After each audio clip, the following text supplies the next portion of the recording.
अगर हम कभी जुदा हो गए तो मेरा यूं ही रो रो कर बुरा हाल हो जाएगा। मैं तुम्हारे बिना नहीं रह सकती हूँ। Recording by DJ Balkrishna studio Baheri.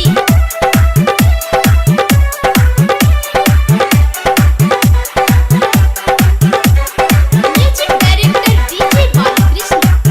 पागल भगलियो गे माई छौरी गोरखी के प्यार में।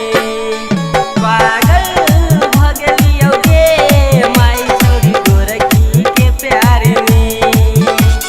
पर नहीं लगलियो दरभंगा पर हटियो साथ में। पागल भगलियो गे माई छौरी गोरखी के प्यार में। पागल भगलियो गे माई छौरी गोरखी के प्यार में। हसीन तुम हो तो बुरे हम भी नहीं, महलों में तुम हो तो सड़कों पे हम भी नहीं। प्यार करके कहता है शादीशुदा हो, कान खोल के सुन लो कुंवारे हम भी नहीं।